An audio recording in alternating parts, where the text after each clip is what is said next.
Hello and welcome to episode 270 of the Mark and Me podcast. As always, I'm your host Mark. Now joining me on today's episode, I'm absolutely thrilled. I'm excited and I can't wait to share it with you because I'm joined by the frontman, guitarist, singer, songwriter, Dylan Slocum from the absolutely awesome band Spanish Love Songs.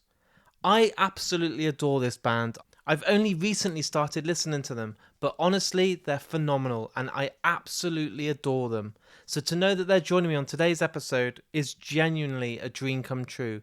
And they're a band that everyone should know about. And the best part is, as I sit here now recording this intro, I'm going to see them at Slam Dunk Festival this weekend, and I'm absolutely buzzing because it's the first time that I'll get to see them live. So stick around for that interview in just a couple of minutes' time. So let's touch base and talk about my last episode. On episode 269, I was joined by the actress Karen Robson. I want to say a massive thank you to everyone that tuned in and listened, and I know a lot of people love and adore the film Picnic at Hanging Rock, so it was a great honour to have her on. But today it's all about Spanish Love Songs, a band that everyone should listen to, and please, after today's interview, go and check them out if they're new to you because they're unreal. And just before I hit that play button and give you that interview, let's give a quick shout out to the sponsor of this podcast, Richer Sounds. Because of those guys, I get to do 2 or 3 episodes every week. I get to travel the country doing interviews, and it's crucial to keep this podcast going. So a massive shout out. And if you're in the market for a home cinema system or a hi-fi or a Sonos, hit up richersounds.com. All that's left to do now is to give you this interview. So here's me and Dylan from Spanish Love Songs talking all things music. So Dylan, thank you for joining me today on the Mark and Me podcast. How's it going? It's going really well. What I like to do with all the guests on the podcast, and it doesn't matter what their background is, if they're an actor, a director or a musician, is take it right back to the very start. And what interests me is those first records that maybe you bought with your pocket money or were handed down from maybe a family member that you remember listening to that caught your attention and made you fall in love with music. Oh boy, there's so many. I grew up in a household with a lot of music playing constantly. So one of the earliest records I can remember hearing is Bruce Springsteen's Born in the USA. Just grew up with that looping in the house. And then, let me see, when I was 6, I have an older brother who's about 5 years older than me. So when I was 6, that was right around the year that the Offspring Smash and Green Day's Dookie was coming out. And so, like, he had those, so I had those as well. I reckon we might be around the same sort of age because I remember having Dookie on cassette and Smash the same sort of week. And I remember listening I remember listening to Self-Esteem. And then when I come around and I was like, oh my God, this has changed everything that I've ever listened to until now. Yeah, it was huge. And I shouldn't have been listening to those albums at 6 years old, probably, especially the Offspring album. I shouldn't know the lyrics to Bad Habit when I'm 6 years old, but no. You know, here we are. And then, you know, that kind of, my brother just kind of kept feeding me stuff, which is probably the reason why I have the musical background that I have now, which is like, 97 would have been Blink-182, 99 would have been the Ataris, Blue Skies, Broken Hearts, Next 12 Exits, classic album. Unbelievable album.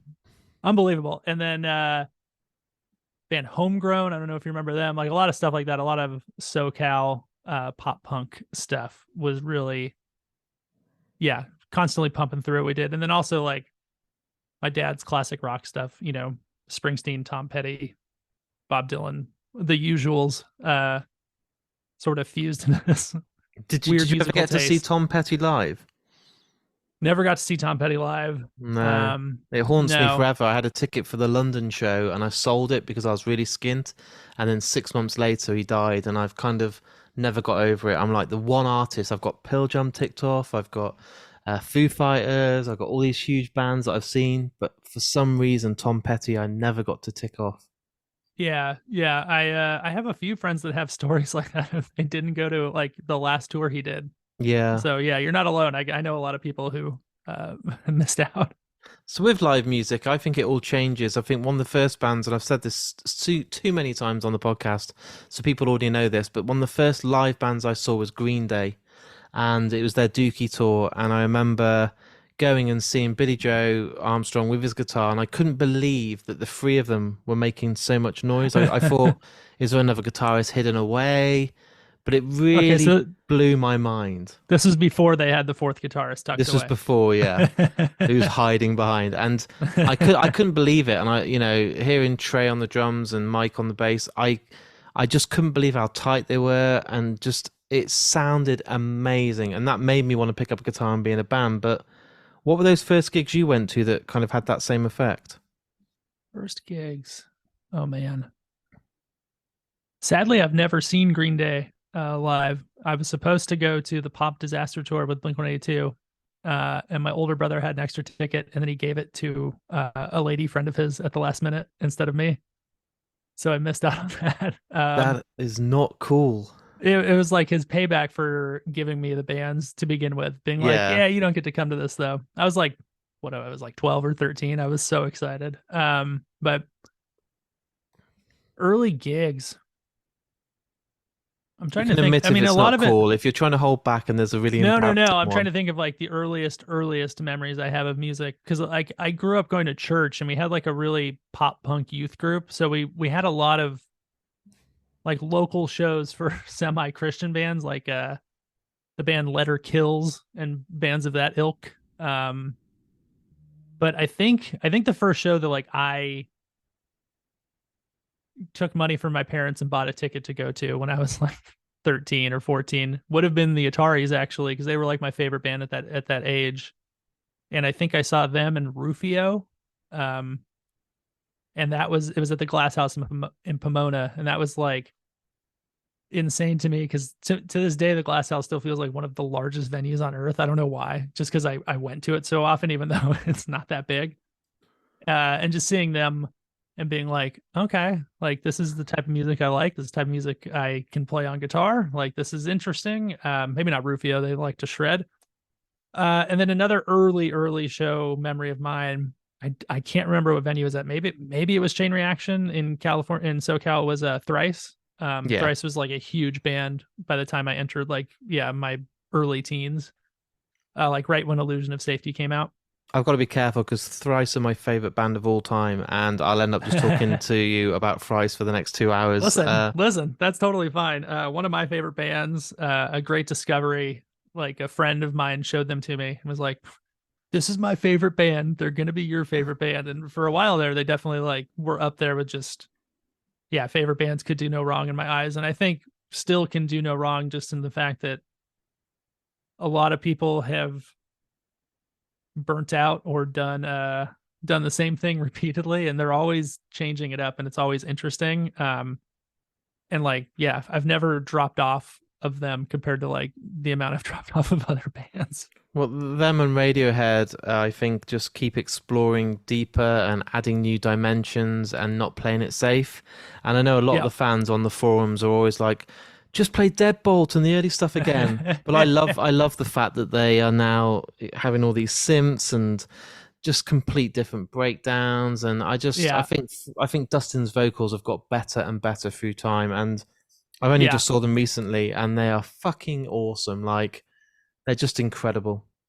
I have not seen them since they reunited or ended the hiatus or whatever you want to call it. I haven't got to see them since. I actually haven't got to see them since Warped Tour 03, maybe. Like, it's been bloody hell.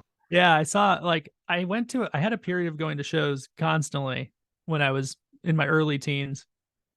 And then like late teens, early 20s, I just like stopped going to shows just from like being in school and working, and I was playing baseball at the time. And so I just like didn't have the time to go to shows. And I started, like, right around the time I finished college, I started re-engaging with like the community and going to shows again, which was, it was good. It worked out. So as a musician and forming Spanish Love Songs, correct me if I'm wrong, but it's coming up to, I think it's this year, isn't it? 10 years that you guys have been now playing? Oh God. I think technically, technically. We were in another band. I was in another band with Ruben and our former bassist, Gabe. And then that band broke up, right around 2013. And I had a bunch of songs that I had written, I don't know, in college in the last few years. And then I was like, hey, you guys want to play in a band? And then we started as a 3-piece, like just dicking around. I think we played one show that year and it was terrible. And then at the end of that year, Kyle joined. So like 2014.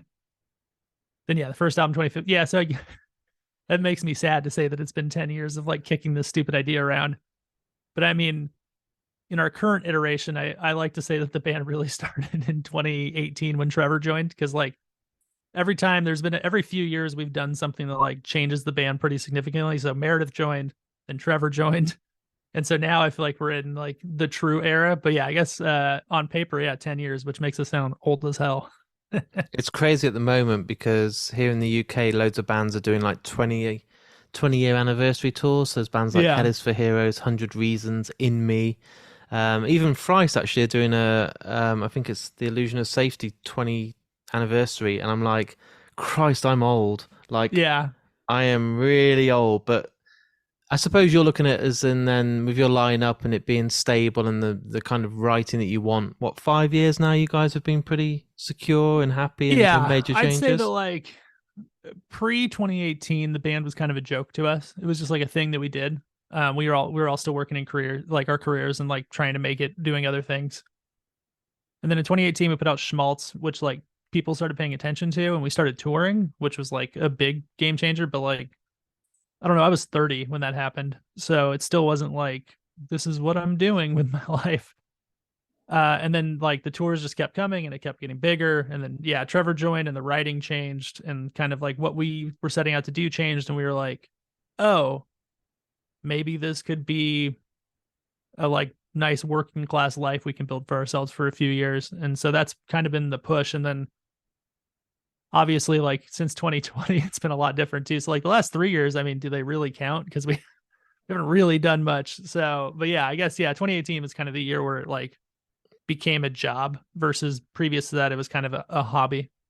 Did you I know you're on the inside, so it's hard to kind of look as an outside perspective, but did you feel the momentum change? Did you feel like there was a turning point? I know you've mentioned just then about shows getting a bit bigger and going on a tour and stuff, but was there a turning point when you're like, fuck, these people are singing back at me, or this crowd is not here for the main band as well, there's some people here for us this night? Or was there something that you were like, something's changed, something feels different?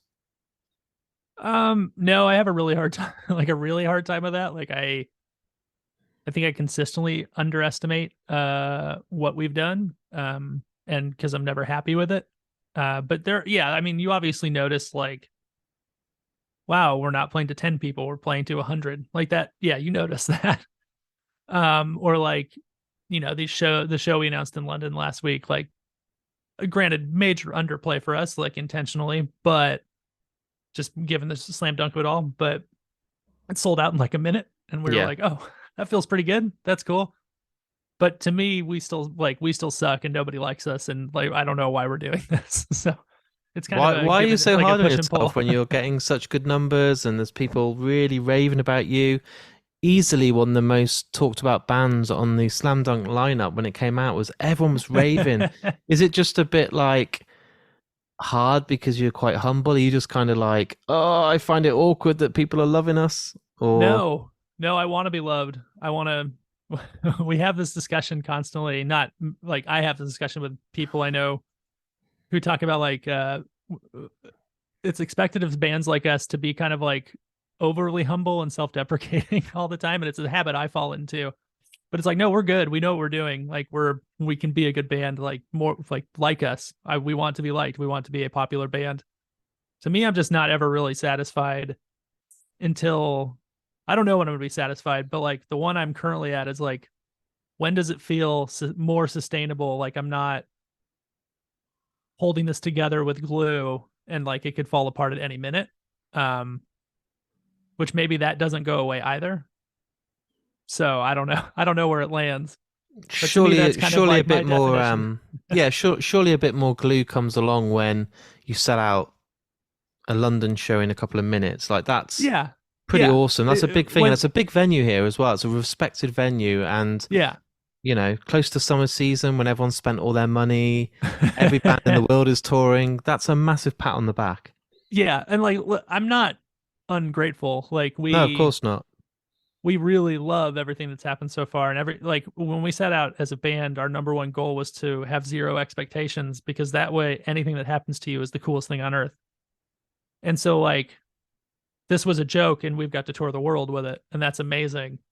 But now we're in the next stage, which is like that weird middle class of band that's like maybe the hardest jump to make, which is to jump from like, yeah, we could do this part, like not even part-time, but we can do this and push it and hold it together, versus like, oh, we can only do this and survive on this for a decade or 15 years, you know what I mean? Or have our 20th anniversary in 10 years from now.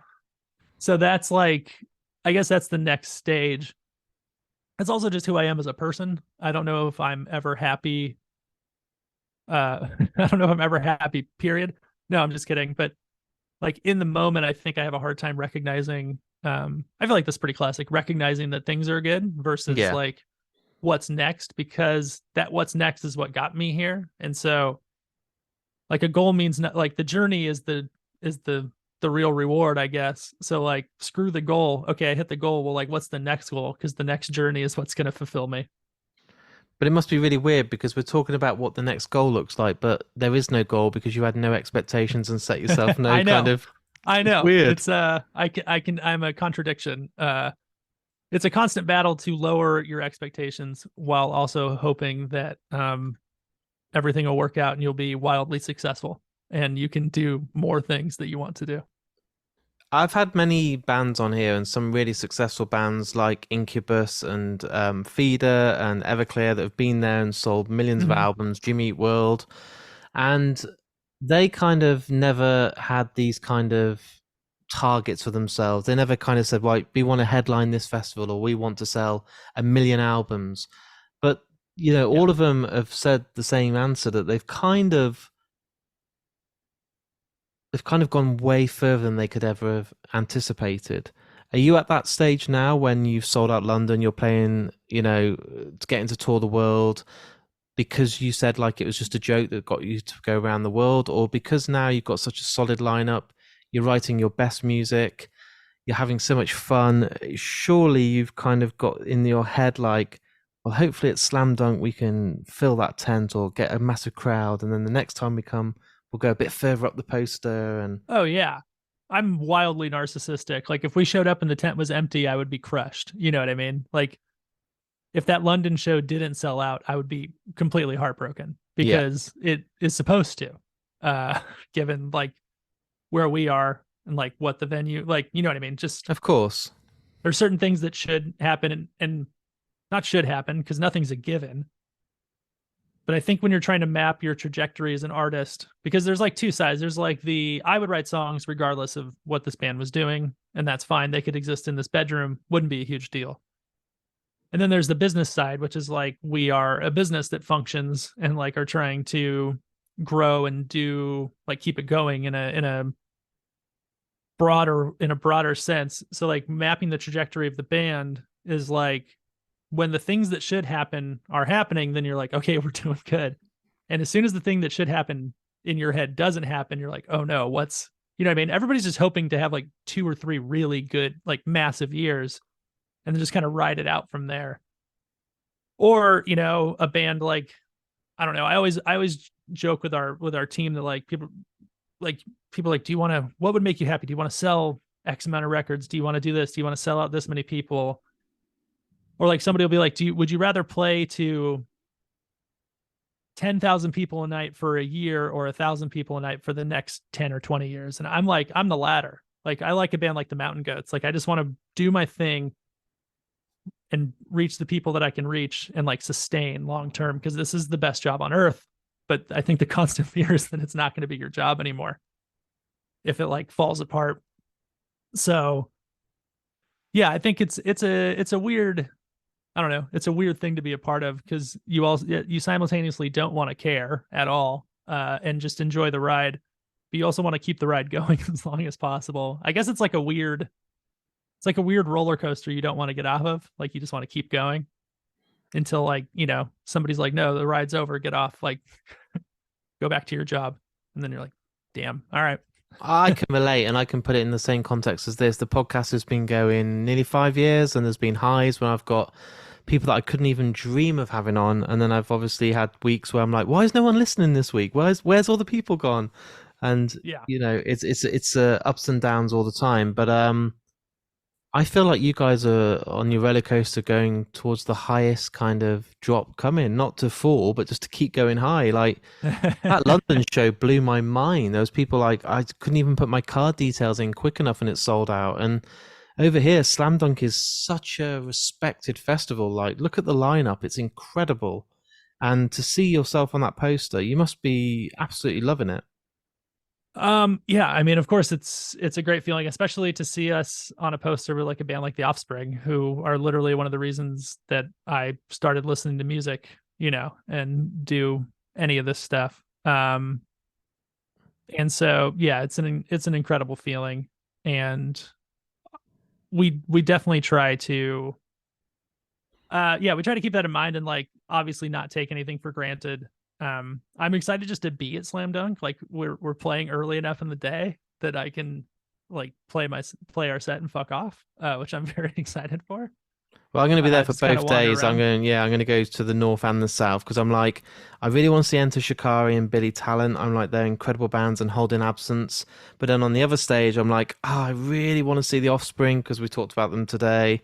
So I'm going to go both days so I can kind of mix it up and make sure that I kind of tick off everyone I want to see. Oh yeah, absolutely. I think that's the beauty of a festival that's designed that way. I'm much more excited this year. Last year, well, I had COVID last year, so it would have been really a nightmare. But last year too, we were scheduled to like, I think we're on the smaller stage, and we were scheduled to be like the second to last band on that stage. So that meant we had a sound check at the beginning of the day. So we had to load in at like 8 a.m. in Leeds, and we played in London the night before. And I was like really, really not looking forward to that last year versus this year. We're in London, and then I forgot that it's swapped. So it's like, oh, we don't have to get up hella early and drive to Leeds. Like we can enjoy our day, which I'm very excited for. It's going to be awesome. And at the moment, as we're sitting here, probably when this interview goes out, people will be listening. But as we're sat here right now, you've released a couple of singles from the Doom and Gloom sessions, and I know that there's obviously going to be a total. I think there's 4 covers, isn't there? There's 4, yeah. But I've heard at the moment the Killers and the Jimmy Eat World cover. And how did this project come about for you guys? So when everything shut down, we started a Patreon, and part of that Patreon, we put up a monthly vote that the patrons could vote on for us to do a cover. So we've been doing a cover every month since April of 2020. So yeah, there's over 24 covers sitting in the vault. These were 4 that we enjoyed and we thought kind of fit what we're doing on the newer album. And we just kind of wanted to just get some music out that hadn't been heard by more than, the 600 people who had joined. So it just felt like a natural thing to do. And we've released a few previously, so it just felt like it was time to put out some more. That's awesome. And like for me, and I've had Jim on the podcast, but Jimmy Eat World are one of the textbook kind of bands. For me, Clarity is probably one of the most perfect albums out there. I think it's just astonishing, but it's quite brave to pick a Jimmy Eat World song, I think. So there's a few bands for me that I wouldn't touch. Like for me as a singer, I would never try and touch someone like Jeff Buckley. I'm like, nope, that's out of context. Like too good. But Jimmy Eat World of royalty. And I'm not just saying this, but you did it justice, and it sounds fucking awesome. But it's quite brave of you guys to go, right, let's pick one of the best bands out there, one of the best emo bands, and try and do our thing. Yeah, a lot of times when we pick these covers, I try to get a semi creative with the choices. So we weren't going to do like the most obvious Jimmy song. But the thing I don't usually think about is how good of singers people are, which I've started trying to do a bit more because Jim is an incredible singer and his control on that song is impossible to match. And so I mean, this is the case with every cover because it's not me singing my own song. I just hate how I sound generally. But you know, everybody, Kyle did a good job editing it and mixing it and making it sound like a good enough version for me. But yeah, I like trying to match not his styling, but just the meter in that song is very specific, and I did it my way, but I was trying to hit, yeah, his level of like vocal control in that song is insane, and I had never realized it until I tried to sing it like properly. And yeah, that's the case with a lot of songs. Um, but you know, it's fine. But didn't you pick a track by, is it Grandaddy? Yeah, now it's on. That's the one that should come out. I think releases with the EP next week. I mean, again, another band that I don't think ever got as much respect or kind of recognition as they deserve. They're just unbelievable. Oh no, they're an incredible band. Love that album. We did a slightly different take on that. It's a little bit more stripped back. That was less hard. I like when we do weird things to songs. Like when we destroy a song, I can like have fun with it. Kind of like what we did with that Blink-182 cover. But yeah, the Grandaddy cover was great. I mean, I just love that band so much, and sort of more, I think more in vain with, I don't know, maybe a bit more in vain with how I sing, just like how I naturally fall, like meter wise, and even the kind of runs that he'll go on. So it was, yeah, a little bit easier. And is there kind of plans to carry on with this and not just have it as Patreon? So maybe 6 months down the line, do another set of EPs? And people have asked me that, and it's a really good idea that I think I'm going to steal. I don't think there was a plan because I mean we have a new album coming out. More details will be announced shortly after this EP is released. So this was kind of a little warm up for us to get back into the swing of things of releasing music and you know getting ready to do some shows and stuff. But yeah, I have a feeling that there should be another EP, maybe 6 or 8 months down the line, where we can be like, hey, here's 4 more songs that I mean, we're still doing covers, so it's kind of an endless well at this point for us. It's a lot of fun as well, and kind of keeps people guessing because you could just completely be random as hell and pick someone that people aren't expecting, or you could pick some bands that you just absolutely love. Like, why don't you do a Thrice cover? Like, how cool would that be? That would be. See, to me, Thrice is untouchable in terms of covering because how do you match Dustin? Yeah, how do I match Dustin? Like the band could match everybody else, but matching Dustin would be a particular treat. Yeah, I don't know. Sometimes we get weird with it. I'm trying to think of what's the weirdest cover we've ever done. I don't know. We just did we do a March Madness every year where we like let people vote on. This year was only 32 songs, but we did a 90s edition and Gin Blossoms won, so that'll be an exciting one to do. But that was the same thing where 9 Inch Nails, somebody submitted is like, put this in the bracket. And I was like, 9 Inch Nails 90s output is like, we can't touch it. They're an impossible band to cover. It would sound like shit unless you did like the Johnny Cash thing, which has been done. So it's like, cool. No 9 Inch Nails on this 90s list. I know, I'm sorry. If now there's an EP in 6 months' time and you do a Thrice cover, I want just a little credit because I feel that I've planted the seed now. We occasionally do that. Well, like every once in a while I'll get, so what we've been doing this last year is instead of doing 5 different bands with 5 different songs, we'll pick one band and make people choose between 5 of their songs, which is to me more heartbreaking because people get really into like, why are you doing that Mountain Goat song instead of this Mountain Goat song? So a Thrice month could be good. I would just have to be very selective of what songs get chosen. Oh man, I can already hear it now and I'm going to be excited because I want this to happen. So how's the rest of the year? Obviously, you've just mentioned something that I think is a bit of a top secret, so we won't do too much on that, but it sounds exciting. It sounds like you're going to be very busy. You may be promoting new music, and that excites me. Yeah, it's top secret as far as like we haven't said anything publicly about when it's coming out, but it's definitely not top secret because I was posting videos from the studio. Yeah, that's and have fine. Not shut up about it. I don't know. Like, it's either you can not hear from me at all, or I can tell you what we're doing, like when we're in the studio, which I think is more interesting. Yeah, there should be new music sooner than later. Maybe we'll be playing a new song or two at some of these shows. I don't know, more info soon, I guess. After the CP is when the new cycle Yes, that officially sounds starts. exciting. So yeah, it's very busy rest of the year, which is good because last year we didn't get to do very much.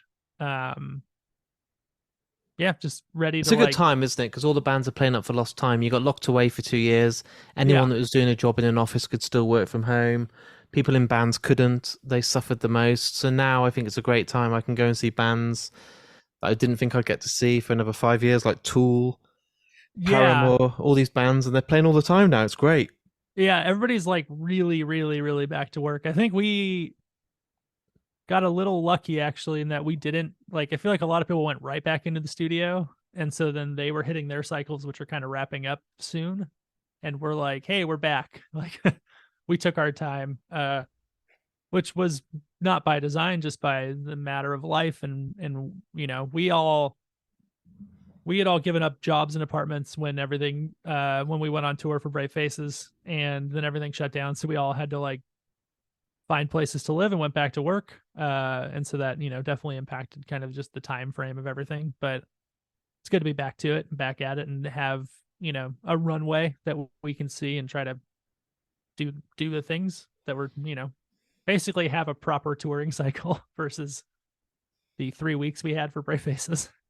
Does this feel the most secure and safe place now in the band? Do you feel like you've got the lineup you want? Do you feel like you're not? I know you're harsh and you're your own worst critic, and I can tell from meeting you today, you'll never be completely satisfied. But that's not a bad way to be because it means you're always going to keep kind of striving to be better. But is this the happiest you've been with the band?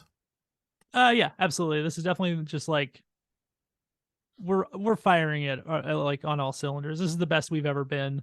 The new stuff is I'm interested in. I get by the time an album has come out, I'm like really bored with the songs because they're usually a year or two old at that point. And so I wrote the songs for this new album in 2021, and I wrapped them up in January of 2022. So I should be bored. I'm almost bored with them, but I'm still pretty excited by them, which is it's a good baseline to be at. Well, incorporating And them to the set list is going to be exciting, isn't it? To see those shows and trying some new stuff that keeps yeah, it fresh. You're not playing the same song again for the same 57th song. time. At least you've got something new. You can break the set list up a bit, see how Yeah, people react, see if crowds start to dig and sing along. yeah. A lot of the stuff's a bit more. Yeah, the live set will be a lot more fun, and I think it's definitely a bit more in line with the type of band we've always wanted to be. Not to say that we haven't put out stuff that we wanted to put out. Like every record is just about making ourselves happy, but also every record there's a sense of like we didn't quite accomplish the thing that I heard in my head, because whether we lacked the time, resources, or skill. Um, and we're getting closer and closer to being able to, you know, the time between thought in my brain and execution and that translation being correct is getting smaller and smaller, which I think is good. That's where you want to be. I mean, that's the sign of becoming a better musician, I think, is yeah, or a better writer, or better whatever, is like, yeah, how quickly can I get the thoughts out and have that translation not be complete crap, which, you know. And when you're away from music, is there other things you want to get involved in? Have you ever thought of directing more music videos or making short films or having a passion elsewhere? Because it's great you're in the band, it's great that you're writing music, it's great that you're touring, but you also need that kind of other thing, don't you, that you can go to? Yeah, I have not given any more thought to I worked in the film industry before the band. That was kind of what I was doing with my life. I was trying to write for TV, Yeah. and was in that place where I was like always right on the cusp, but never on the cusp, or like I don't know if you're on the cusp, but like I was never over the cusp. I No, was you're never like like touch. I It's never always in got touching distance. yeah, I was always like almost at the thing. And so the band was the hobby, and then those two things kind of switched, and I kept writing, but then the band became the main focus. Um, and that's kind of changed. I still write, still writing for different I guess like story based stuff and not necessarily for screen or, games or anything. Um, but yeah, I was never a big fan of directing. It's not necessarily where my skill set lies. The big thing I've been doing recently, actually, just like it dovetailed with my day job, is I work for an audio plugin company for like my general job. That's what got me Yeah. through the pandemic. And I've been getting into audio plugin development, which has been a lot of fun and a completely different skill set.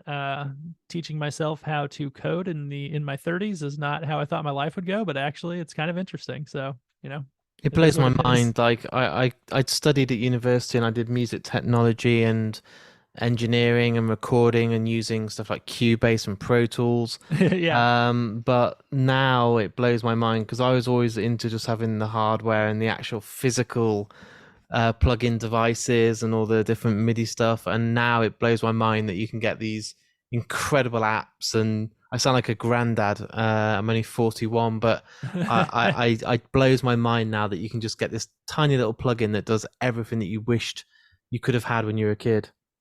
Yeah, it's incredible. And I've always been weirdly obsessed with music technology. I probably should have done this stuff when I was younger, but I had to be an artist and I had to write and all that good stuff. So yeah, it's been a nice break. I had this thing where every job or career or dream I had for a long time was always like an artistic pursuit, and it was always Yeah. based on this drive to get somewhere. And obviously I'm never going to be happy with where I end up. So it's nice to have the secondary thing, which is like there is no, like, I'm not trying to go work for, I don't know, Facebook. Like that's not my goal, is why I'm learning to program or anything. So it's nice to just have like this thing that I can go to where I'm like, I'm going to see if I can make a delay today and see how that works, and like try to develop skills that aren't necessary. Like there's a level of artistry involved to it, but it's not like I'm bearing my soul to create a plugin Yeah. or to learn how to create a plugin. It's much less soul crushing. What I do on the podcast, Dylan, and it's going to put you on the spot, and I think you'll struggle, as most musicians and guitarists and singers do, is you get to choose the last song that's played on today's episode. So it can Oh be any no. song by any band, but I put you on the spot. I don't give you time to come back with an email or a DM in a No, it's week. fine. But what I like to know is why the song came to your heart and head first before any other song. But this is all edited. It's out there for the world to listen to. Just before I hit that publish button, we listen to the interview. What's that final song that you would love to be played? Let's put on the Dirty Nils new single, Nicer Guy. I'm not just saying this because it's the last thing I downloaded on my phone. The Dirty Nil is an amazing band. They wail. I'm still sad we've never played a show together. So this is me putting good vibes into the universe to get a Dirty Nil SLS show. Do you like that Florence is just, this is my dog Florence, who's just come on and she wants to say hello. So you're always going to get a little appearance now and then. That's perfect. I love it. Yeah. I went to a festival and was interviewing Enter Shikari, and Florence decided that she wanted to be held by the whole band. So I think she's a big fan of Spanish love songs, as you can see, and she wants That's to perfect. be on the video. That's amazing. So there we go. I've really enjoyed you coming on. I'm a massive fan of your band, and I'm really, really looking forward to seeing you guys at Slam Dunk. I think you have no idea how much you're going to be loved at that festival. That is going to be rammed. Everyone's going to want to see you. The buzz that everyone's talking about already on Instagram, Facebook, Twitter about you guys coming is insane. So I think you're going to feel really special that day. And if it is empty, then blame it all on me. No. I mean, listen, I appreciate. I'm so excited for it, and it's been a bucket list festival for us as well. Yeah, and something we've been trying to do for years now. Last year was really heartbreaking when I was like up the morning of the festival here in Nashville, like watching everybody posting about it on Twitter. And I like put my phone down. I was like, I got to get out of here. I was so bummed. And I went for a walk, and like I walked to the end of my block and couldn't breathe. So I was like, cool, it's probably good I'm not playing a show. So I'm very excited to like be back. yeah. Hopefully be healthy, and have just an amazing time with all of our friends and like everybody there. I will make sure we catch up. We'll have a beer or a Coke, or depending how the weather is, a cup of tea. Perfect. But we will make sure we catch up, and you're more than welcome to come back on the show. I feel like we should talk a lot of films next time and just geek out about movies. Happy to. That's my well, it's my second love. Music was my first love. Yeah. But like I'm here to geek out over film and TV. That is I have a other literal decade of my podcast life. called Skip to the End, which is a movie podcast that had over 12.5 million downloads. But we called it a day last year, just because of life that got in the way. People got married, had children, all this. But any excuse that I can have to sit down and talk about favorite films and directors and actors, let's do it. Let's do it. I'm always happy to talk about that. So there it is. There's my interview with me and the amazing Dylan from the awesome band Spanish Love Songs. Honestly, we hit it off straight away. It's one of those interviews that I didn't want to end, but you could tell straight away. We've got so much more to talk about. And hey, since this interview's been recorded and it's very fresh, they've just announced an album. So my plan is to get them back on, talk all about the album and loads about films, because he's like me and just wants to sit and talk movies. And it's been a while since I've done that. So let's do that very, very soon. If you've enjoyed today's episode, why not go on markandme.com and share this episode on either Twitter, Facebook, or Instagram. Each and every episode, I keep going on about this because it's crucial to get Mark and Me bigger, noticed by more people, and out there for more people to listen to. So please, hit that retweet button, hit the share button, all the links are on markandme.com, and it really, really goes a long way. Also, I run a Patreon account. If you're new to Patreon, it's basically like giving me a tip. Literally for £1 or £2 a month, all that goes right back into the podcast and allows me to go out there and do more and more episodes for you guys at home, host them on all these various different platforms, and in return you get exclusive episodes just for you guys at home called The Lost Tapes. You get a welcome badge, some welcome stickers, a monthly news update, and so much more. So please, if you can afford it and you want to say thanks, hit me up on markandme.com and there's a link there to my Patreon. Also, one big shout out to another sponsor of this podcast, the Folio Society. I'll be launching an amazing competition next week to win one of their exclusive, beautiful books. And thanks to those guys again for supporting the podcast. So all that's left to do now is to tell you that I'll be back in a few days' time with another brand new episode. There's some big exclusive specials coming up and so much more. So until then, listen to Spanish Love Songs, take care, and I'll speak to you all very soon.